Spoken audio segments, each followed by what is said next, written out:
State bank of India में saving account खोलने के लिए फॉर्म कैसे भरते हैं, ये इस वीडियो में हम देखेंगे। तो स्टेट बैंक ऑफ इंडिया का सेविंग अकाउंट खोलने का जो ओपनिंग फॉर्म होता है वो कुछ इस तरह का होगा। यहाँ आपको अपनी सारी डिटेल फिल करनी है। सबसे पहले जैसे ही आप फॉर्म पे देखेंगे, सबसे टॉप पे यहाँ पे आपको डेट फिल करनी है। डेट का फॉर्मेट होगा, पहले DD यानी डे, फिर उसके बाद मंथ, उसके बाद ईयर। उसके बाद यहाँ पे आपको कुछ फिल नहीं करना।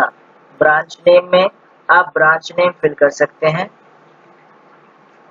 अदरवाइज आपको अगर ब्रांच भी ना पता हो तो ये आप छोड़ सकते हैं। कस्टमर ID भी आपको फिल नहीं करना, अकाउंट नंबर भी फिल नहीं करना है। ये सारी डिटेल आपकी जो है वो बैंक के द्वारा फिल की जाएगी। आपको जो डिटेल फिल करनी है वो यहाँ है। सबसे पहले आपको अपनी पर्सनल डिटेल फिल करनी है। यहाँ पे आप अपना नाम फिल करेंगे। नाम आपका कैपिटल लेटर में होना चाहिए। फर्स्ट नेम और लास्ट नेम या मिडिल नेम के बीच में एक ब्लैंक कॉलम, आप ब्लैंक सेल जरूर छोड़ें। उसके बाद यहाँ पे आप अपना फर्स्ट नेम डाल सकते हैं, यहाँ पे आपका मिडिल नेम जो हो वो यहाँ डाल सकते हैं, या फिर कंप्लीट नेम आप अपना यहाँ एक पहले कॉलम में ही डाल सकते हैं। यहाँ पे आपको अपना डेट ऑफ बर्थ फिल करना है। डेट ऑफ बर्थ का जो फॉर्मेट होगा वो DD MMYY होगा, यानी पहले डेट फिर मंथ उसके बाद ईयर आएगा। फिर आपको यहाँ से जेंडर सिलेक्ट करना है। अगर मेल है तो आप मेल पे टिक करेंगे, और अगर फीमेल है तो फीमेल पे, और अगर थर्ड जेंडर है तो यहाँ। उसके बाद मैरिटल स्टेटस आपको बताना है, मैरिड है या अनमैरिड। मैरिड है तो मैरिड वाले पे ऐसे टिक करें, अनमैरिड है तो अनमैरिड पे टिक करेंगे, या सिंगल है तो सिंगल पे टिक करेंगे। डाइवोर्सी हैं आप तो यहाँ डाइवोर्स पे क्लिक करेंगे। तो इस तरह से आप अपना मैरिटल स्टेटस बताएंगे। उसके बाद फादर या मदर नेम या स्पाउस नेम आपको यहाँ पे फिल करना होगा। अगर आप फादर नेम फिल कर रहे हैं तो फादर वाले कॉलम पे इस पे टिक करेंगे, यहाँ पे फादर नेम फिल करेंगे। अगर मदर नेम भर रहे हैं तो मदर वाले को टिक करेंगे और यहाँ मदर नेम फिल करेंगे। और अगर स्पाउस जैसे हस्बैंड या वाइफ का अगर डिटेल यहाँ नाम भर रहे हैं तो यहाँ पे आप स्पाउस पे क्लिक करेंगे और फिर अपने हस्बैंड या वाइफ का नाम यहाँ फिल करेंगे। Father's name is mandatory if pan is not provided. अगर आप पैन कार्ड नहीं प्रोवाइड कर रहे हैं तो आपको फादर का नाम ही देना पड़ेगा। अगर आप पैन कार्ड दे रहे हैं तो फिर आप मदर या स्पाउस दोनों में से किसी का नाम दे सकते हैं। उसके बाद आपको नंबर ऑफ डिपेंडेंट्स बताना है, यानी आपके ऊपर कितने लोग निर्भर करते हैं, वहाँ यहाँ पे आपको नंबर बताना है।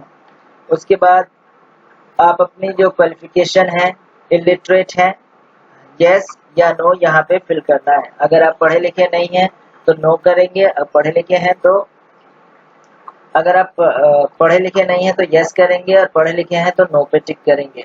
नेम ऑफ गार्जियन, यहाँ पे गार्जियन का नाम फिल करेंगे। अगर ये किसी माइनर का अकाउंट है तो उसका गार्जियन कोई ना कोई होता है, वो यहाँ उसका नाम आएगा। ये सिर्फ इन केस ऑफ माइनर का अकाउंट अगर खोल लें तभी ये वाला कॉलम हम फिल करेंगे, रिलेशनशिप विद गार्जियन। अदरवाइज हम ये गार्जियन वाला ऑप्शन नहीं फिल करेंगे अगर ये अकाउंट किसी माइनर यानी बच्चे का नहीं है तो। उसके बाद नेशनैलिटी में हम यहाँ पे इंडियन सेलेक्ट करेंगे। उसके बाद ऑक्यूपेशन बताएंगे कि आप क्या काम करते हैं, सर्विस में है, स्टेट गवर्नमेंट में है, सेंट्रल गवर्नमेंट में है, बिजनेस करते हैं, हाउसवाइफ है, स्टूडेंट है, क्या है वो आप यहाँ पे बता सकते हैं। अदर सेल्फ एम्प्लॉयड है तो जो भी आप काम करते हैं वो डिटेल आप यहाँ पे बता सकते हैं। अगर हाउसवाइफ है तो हाउसवाइफ पे टिक कर दें, या स्टूडेंट है तो स्टूडेंट पे, या फिर आप कोई भी बिजनेस में है, सर्विस में है तो आप सर्विस वाला ऑप्शन चूज कर सकते हैं। उसके बाद आपको यहाँ पे अपने ऑर्गेनाइजेशन का नाम बताना है।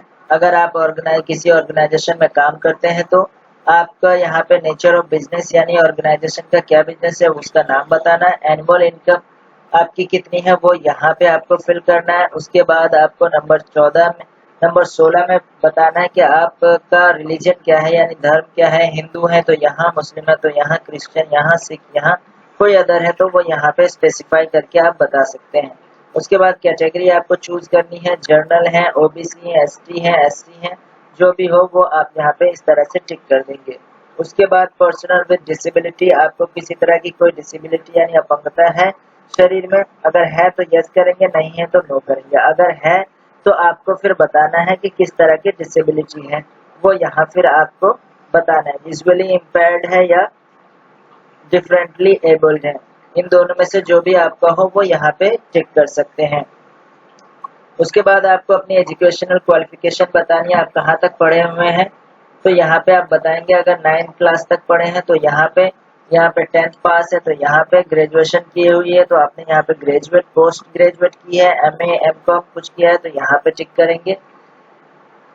जो भी आपने पढ़ा है वो यहाँ पे आप एजुकेशन के बारे में बता सकते हैं। इलिटरेट है तो यहाँ पे ये इस वाले ऑप्शन पे टिक कर देंगे।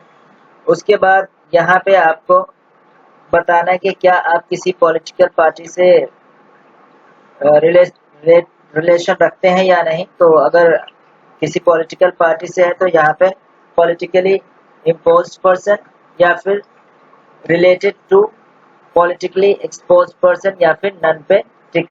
उसके बाद 21 नंबर पे आपको बताना है कि क्या आप सिर्फ इंडिया में टैक्स देते हैं या इंडिया के बाहर भी टैक्स देते हैं। अगर सिर्फ इंडिया में टैक्स देते हैं तो यस पे टिक करेंगे और अगर इंडिया के बाहर भी कहीं टैक्स देते हैं नो पे टिक करेंगे। जब अगर आप नो पे टिक करते हैं तो आपको जिस भी कंट्री में आप टैक्स देते हैं उसकी डिटेल नीचे फिल करनी होगी, वो आपको आगे ऑप्शन मिलेगा इसके लिए। उसके बाद आपको यहाँ पे अपना पैन नंबर फिल करना है। अगर आपके पास पैन कार्ड नहीं है तो आपको फॉर्म 60 फिल करना होगा जो कि आगे आपको इसी फॉर्म में मिलेगा। उसके बाद आपको क्या करना है, यहाँ पे आपको अपना मोबाइल नंबर फिल करना है। उसके बाद यहाँ पे ईमेल आईडी अगर है कोई तो ईमेल आईडी फिल करना है। आपके पास कोई एसटीडी नंबर है या फिर टेलीफोन है, लैंडलाइन है तो उसका नंबर आप यहाँ फिल कर सकते हैं। उसके बाद आपको यहाँ पे प्रूफ ऑफ आइडेंटिटी में बताना है कि आप क्या प्रूफ दे रहे हैं। अपने आईडी प्रूफ के लिए पासपोर्ट दे रहे हैं, वोटर आईडी कार्ड दे रहे हैं, ड्राइविंग लाइसेंस दे रहे हैं, आधार कार्ड नंबर दे रहे हैं, जो भी आप दे रहे हैं उसे टिक कर लेंगे। फॉर एग्जांपल अगर आप वोटर आईडी कार्ड दे रहे हैं तो वोटर आईडी पे ऐसे टिक कर देंगे। उसके बाद आप अपना वोटर डॉक्यूमेंट नंबर यानी वोटर आईडी का जो नंबर है वो यहाँ फिल करेंगे। उसके बाद इशूड बाय यानी किसने ये इशू किया था, तो वोटर आईडी कार्ड जो है इलेक्शन कमीशन द्वारा किया जाता है तो यहाँ पे आप लिखेंगे इलेक्शन कमीशन ऑफ इंडिया। उसके बाद यहाँ पे आपको डेट बताना है कि किस डेट को ये आपको इशू किया गया था। आपके वोटर आईडी के पीछे एक डेट होती है, जिस डेट पे ये इशू होगा वो डेट यहाँ पे फिल करना है। फॉर्मेट होगा DDMMYY यानी पहले डेट, मंथ, उसके बाद साल लिखेंगे। अगर आपके डॉक्यूमेंट पे कोई एक्सपायरी डेट है तो वो आपको यहाँ फिल करनी होगी। यूजुअली ये जो एक्सपायरी डेट होती है वो पासपोर्ट में होती है तो यहाँ पे आप अपने पासपोर्ट की एक्सपायरी डेट डाल सकते हैं अगर आप अपना आईडी प्रूफ पासपोर्ट दे रहे हैं तो। आगे बढ़ते हैं, आगे आपको अपना एड्रेस डिटेल देना है। करंट एड्रेस, यहाँ पे आप करंट एड्रेस पे टिक कर लेंगे। उसके बाद आपको इस एड्रेस का टाइप बताना है कि एड्रेस क्या है, आपका रेजिडेंशियल है, बिजनेस है या सिर्फ रेजिडेंशियल है या सिर्फ बिजनेस है। तो रेजिडेंशियल एड्रेस है तो इस पर टिक करेंगे। यहाँ पे आप अपना कंप्लीट एड्रेस डालेंगे, कंप्लीट एड्रेस पिन कोड के साथ डालेंगे, कंट्री नेम यहाँ आएगा। आपको बता दूं कि जितने भी स्टार वाले हैं ये कंपलसरी है, आपको भरना ही भरना है। उसके बाद आपको फिर आगे बताना है कि आपका जो कॉरेस्पॉन्डेंस एड्रेस है वो आपको आगे नीचे जो बताना है वो कॉरेस्पॉन्डेंस एड्रेस बताना है। कॉरेस्पॉन्डेंस एड्रेस जहाँ पे आपको लेटर वगैरह भेजा जाएगा बैंक के द्वारा। अगर आपका कॉरेस्पॉन्डेंस एड्रेस सेम है जो आपने ऊपर भरा है तो आप इस पे टिक कर देंगे सेम एज करंट और परमानेंट एड्रेस। अगर आपका कॉरेस्पॉन्डेंस एड्रेस डिफरेंट है तो फिर यहाँ पे आपको डिफरेंट एड्रेस वो फिल करना होगा। इस एड्रेस का भी टाइप आपको बताना होगा, रेजिडेंशियल है या बिजनेस दोनों के लिए, या सिर्फ रेजिडेंशियल है तो रेजिडेंशियल पे टिक कर देंगे और यहाँ पे एड्रेस फिल कर देंगे। लेकिन अगर सेम एज अबव है जैसा कि आपने ऊपर एड्रेस भरा था तो सिर्फ इस पे टिक कर देंगे। उसके बाद आपको कुछ करने की जरूरत नहीं है। उसके बाद अगर आपका जो एड्रेस या डॉक्यूमेंट जो लगा रहे हैं अगर उस पे आपका करंट एड्रेस मेंशन नहीं है तो आप इनमें से कोई एक डॉक्यूमेंट आप बैंक में सबमिट कर सकते हैं। यूटिलिटी बिल यानी किसी भी तरह का आपके पास बिल हो, जैसे इलेक्ट्रिसिटी बिल हो, वाटर बिल हो, गैस का बिल हो, जो भी हो वो आप यहाँ पे लगा सकते हैं। उसके बाद उस डॉक्यूमेंट का आपको यहाँ पे नंबर फिल करना होगा, यहाँ पे उसकी डेट फिल करनी होगी। ये करने के बाद आपको यहाँ पे अपना पासपोर्ट साइज फोटो आप लगाएंगे। उसके बाद यहाँ पे आपको अपना सिग्नेचर करना है। सिग्नेचर करने के बाद यहाँ पे प्लेस लिखना है कि आप कहाँ पे ये अकाउंट खोल रहे हैं, दिल्ली, मुंबई, कोलकाता, जो भी हो वो यहाँ फिल करेंगे। उसके बाद जिस डेट पे ये अकाउंट ओपन कर रहे हैं, फॉर्म आप फिल कर रहे हैं, वो डेट यहाँ फिल करेंगे आप। यहाँ पे प्लेस, यहाँ पे डेट फिल करेंगे। फिर ये यहाँ आपको कुछ नहीं करना है, ये सिर्फ ऑफिस यूज के लिए है, तो बैंक इसमें जो भी डिटेल है वो बैंक के द्वारा फिल किया जाएगा। अब आपको आगे बढ़ना है। यहाँ पे आपको ऊपर की साइड में आपको कुछ फिल नहीं करना, सिर्फ यहाँ पे आप डेट फिल कर सकते हैं। डेट जो करंट डेट आपका होगा जिस दिन आप अकाउंट ओपन करवा रहे हैं। बाकी आपको यहाँ पे कोई डिटेल फिल नहीं करनी। उसके बाद आप आएंगे अकाउंट टाइप, यानी टाइप ऑफ अकाउंट आप बताएंगे कि किस तरह का अकाउंट आप खोल रहे हैं। सेविंग अकाउंट खोल रहे हैं, BSBDA खोल रहे हैं, BSBDA small account, current account, fixed account, जो भी अकाउंट आप खोल रहे हैं तो ये सेविंग अकाउंट है, तो सेविंग अकाउंट पर क्लिक कर देंगे। उसके बाद मोड ऑफ ऑपरेशन बताएंगे कि इसे कौन कौन ऑपरेट कर सकता है, यानी चला सकता है। अगर आप सिर्फ अकेले चलाना चाहते हैं तो सेल्फ मेंशन करेंगे। अगर आप चाहते हैं कि आपके जो सर्वाइवर है वो भी आपके साथ इस अकाउंट को यूज कर सके तो ये ऑप्शन चूज कर सकते हैं। या फिर आप चाहते हैं कि ज्वाइंटली, यानी किसी को आप अपने इस अकाउंट में ज्वाइंट करवाना चाहते हैं तो इस ऑप्शन पे ज्वाइंटली ऑपरेटेड पे टिक कर देंगे। ज्यादातर हस्बैंड वाइफ जो होता है वो ज्वाइंटली अकाउंट ओपन करवाते हैं, तो वो ज्वाइंटली ऑपरेटेड पे क्लिक कर देंगे। यहाँ पे आपको अपनी सर्विस के बारे में बताना है। ATM कम डेबिट कार्ड आपको चाहिए या नहीं चाहिए। अगर चाहिए तो यस पे टिक कर देंगे, नहीं चाहिए तो नो पे टिक कर देंगे। उसके बाद यहाँ पे आपको बताना है कि आपके कार्ड पे जो नाम मेंशन होकर आएगा वो क्या होगा। तो यहाँ पे आप अपना कंप्लीट नेम फिल करेंगे जो कि आपके कार्ड पर दिखेगा, जो कार्ड आपके पास आएगा। उसके बाद यहाँ आपको बताना है कि चेकबुक आपको चाहिए या नहीं चाहिए। चाहिए तो यस, नहीं चाहिए तो नो। उसके बाद SMS अलर्ट आप चाहते हैं आप अपने मोबाइल नंबर पर या नहीं, तो यहाँ पे टिक कर देंगे यस।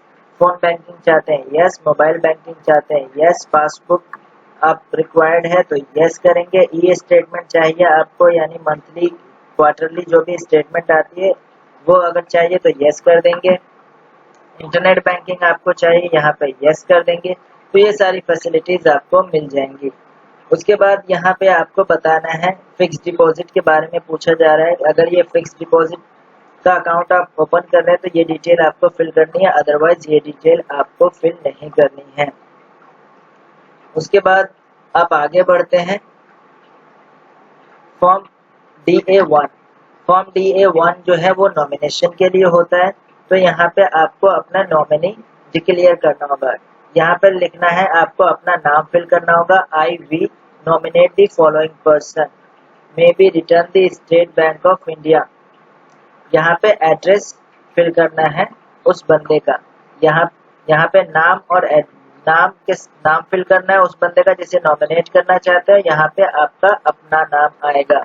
उसके बाद अगर आप चाहते हैं कि जो नॉमिनी है उसका नाम आपके पासबुक पे भी प्रिंट हो तो आप इस ऑप्शन पे टिक कर सकते हैं, तो उससे उस आपके नॉमिनी को आपके पासबुक पर भी प्रिंट किया जाएगा उसकी डिटेल को। उसके बाद यहाँ पे आपको अपने नॉमिनी की डिटेल फिल करनी है। यहाँ पे अकाउंट नंबर आपको फिल नहीं करना क्योंकि आप नया अकाउंट ओपन करवा रहे हैं, तो इसे आप छोड़ सकते हैं, इसमें आपको फिल करने की जरूरत नहीं है।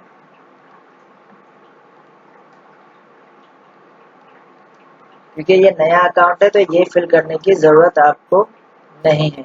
उसके बाद यहाँ पे आप फिल करेंगे आप अपने नॉमिनी का नाम, नॉमिनी का मोबाइल नंबर है तो वो आपको यहाँ पे रिलेशन बताना होगा कि नॉमिनी के साथ आपका क्या रिलेशन है, वो यहाँ पे मेंशन करना होगा। जैसे फादर है, ब्रदर है, मदर है, कौन है, जो भी हो वो यहाँ फिल करेंगे। एज नॉमिनी की क्या है वो यहाँ आप फिल करेंगे। Date of birth of nominee, अगर आपका नॉमिनी बच्चा है तो उसकी डेट ऑफ बर्थ आपको यहाँ फिल करनी हो।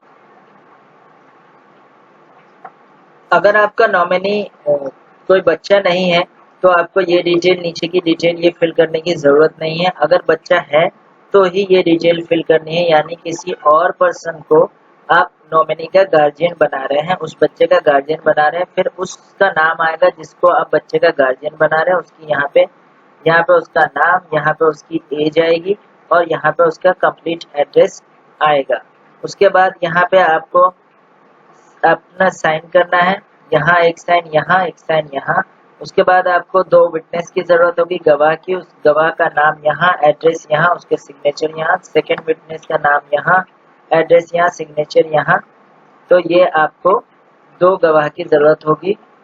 अगर आप किसी को भी नॉमिनेट अकाउंट पे नहीं करना चाहते हैं तो आप इस ऑप्शन पे टिक कर सकते हैं, आई और we do not want to nominate any person in this account. उसके बाद यहाँ पे आपको सिग्नेचर करना होगा, यहाँ पे और यहाँ पे। यहाँ पे आप डेट डालेंगे, यहाँ पे प्लेस लिखेंगे, यानी कहाँ आप ये अकाउंट खुलवा रहे हैं उस प्लेस का नाम आएगा। यहाँ पे आपको फिर डिक्लेरेशन फॉर्म फिल करना है। ये डिक्लेरेशन उस केस में अगर आपका जो नॉमिनी है वो माइनर है, अगर माइनर नहीं है तो आपको ये फिल करने की जरूरत नहीं है। बढ़ते हैं आगे। ये भी आपको फिल करने की जरूरत नहीं है, ये ऑफिस यूज के लिए, तो ये बैंक के द्वारा फिल किया जाएगा। उसके बाद आप आगे बढ़ेंगे। यहाँ पे ये बैंक के द्वारा आपको इस तरह की रिसिप्ट दी जाएगी नॉमिनी के लिए। जो नॉमिनी की डिटेल आपने फिल करी है उसके एक्सेप्टेंस की ये रिसिप्ट आपको मिल जाएगी। उसके बाद आप आगे बढ़ेंगे। अगर आपने अपना पैन कार्ड नहीं लगाया है या आपके पास पैन कार्ड नहीं है तो आपको फिर ये फॉर्म 60 भरना होगा, और अगर आप अपना पैन कार्ड लगा रहे हैं तो आपको फिर ये फॉर्म 60 भरने की ज़रूरत नहीं है। अगर आपके पास पैन कार्ड नहीं है तो फिर इसे भरेंगे। यहाँ पे आप अपना फर्स्ट नेम, यहाँ पे मिडिल नेम, और अगर सर नेम है कोई तो यहाँ पे आप भर सकते हैं। उसके बाद आपका डेट ऑफ बर्थ यहाँ पे मेंशन करेंगे आप, फादर्स फुल नेम यहाँ पे आप मेंशन करेंगे। यहाँ पे कंप्लीट एड्रेस आपका आएगा, ये आपका कंप्लीट एड्रेस, टाउन, डिस्ट्रिक्ट, यहाँ पे पिन कोड के साथ। उसके बाद अगर आपका टेलीफोन नंबर है आपके पास तो यहाँ पे टेलीफोन नंबर आएगा। यहाँ पे आपका मोबाइल नंबर है तो यहाँ पे आप अपना मोबाइल नंबर डालेंगे।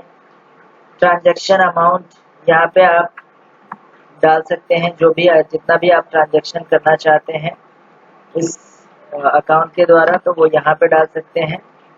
अगर है तो डाल सकते हैं, अदरवाइज आप इसे ब्लैंक भी छोड़ सकते हैं, इसे फिल करने की ज़रूरत नहीं है। उसके बाद आपको यहाँ पे कुछ नहीं करना है। मोड ऑफ ट्रांजैक्शन, आप किस तरह से इस अकाउंट को ऑपरेट करना चाहते हैं वो आप बताएंगे, कैश के द्वारा, चेक के द्वारा, कार्ड के द्वारा, तो वो आप यहाँ पे बताएंगे। तो जो भी है उसे आप टिक कर लेंगे। आधार नंबर, अगर आपके पास आधार कार्ड है तो आप अपना आधार नंबर यहाँ मेंशन करेंगे। उसके बाद अगर आपने पैन के लिए अप्लाई कर दिया है और पैन कार्ड अभी नहीं मिला है तो उसका जो एक्नॉलेजमेंट नंबर होता है वो आप यहाँ फिल करेंगे, और किस डेट में आपने वो अप्लाई करा था वो यहाँ फिल करेंगे। लेकिन अगर आपने पैन कार्ड के लिए अप्लाई नहीं किया है तो फिर इसे फिल करने की ज़रूरत नहीं है। अगर आपने पैन कार्ड अप्लाई ही नहीं किया है तो आपको अपनी जो इनकम है वो यहाँ पे बताना होगा कि आपकी इनकम कितनी है, वो यहाँ आपको मेंशन करना होगा। उसके बाद आपको यहाँ पे कुछ नहीं करना, यहाँ पे आपको अपना नाम फिल करना है। यहाँ पे आपको डेट लिखनी है, यहाँ पे मंथ और यहाँ पे ईयर। उसके बाद यहाँ आपको सिग्नेचर करना है अपने यहाँ पे, और फिर आप नीचे आपका ये फॉर्म इस तरह से कंप्लीट हो जाएगा। आप अपने सपोर्टिंग डॉक्यूमेंट लगाकर बैंक में सबमिट कर देंगे, आपका अकाउंट खोल दिया जाएगा। तो आई होप कि ये वीडियो आपके लिए हेल्पफुल रही होगी।